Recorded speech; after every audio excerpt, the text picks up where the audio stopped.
उत्तराखंड के रैणी गांव में चिपको वुमन का संघर्ष। छोटे से गांव ने दुनिया को दिया पर्यावरण संरक्षण का संदेश।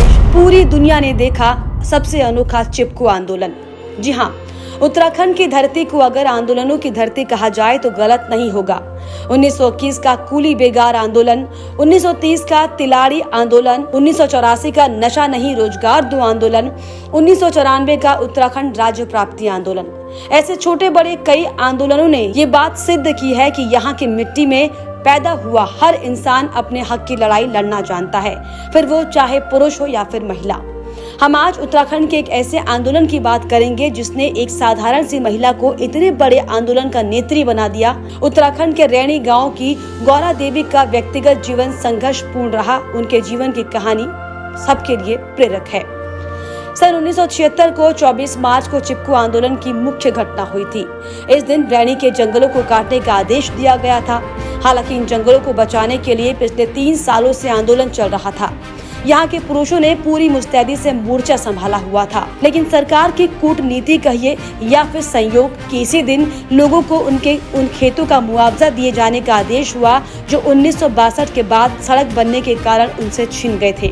किसी भी आंदोलन पर गरीबी भारी पड़ने लगती है और यही कारण रहा कि यहाँ के मलारी, लाता और रैणी गांव के सभी पुरुष मुआवजा लेने चमोली चले गए। पेड़ काटने के लिए मजदूर जंगल की तरफ बढ़ने लगे थे। उन्हें रोकने के लिए गांव में कोई भी पुरुष नहीं था।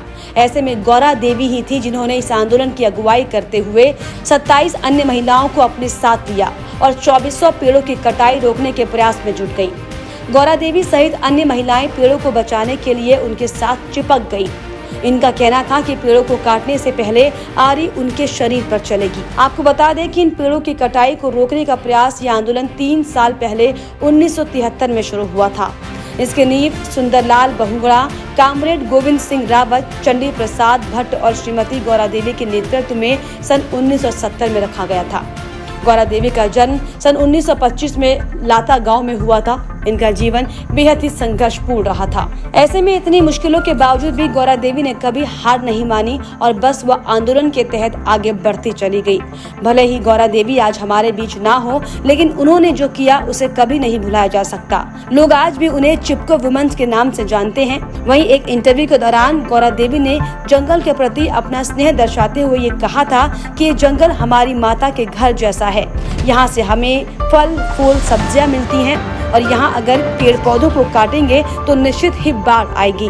जुलाई 1991 में गौरा देवी 66 साल की उम्र में इस दुनिया को अलविदा कह गई। आपको ये जानकारी कैसी लगी हमें कमेंट बॉक्स में जरूर लिखिएगा। साथ ही हमारे चैनल को सब्सक्राइब करना भी ना भूलें। आप देख रहे हैं सौगंध टीवी, सौगंध वतन की।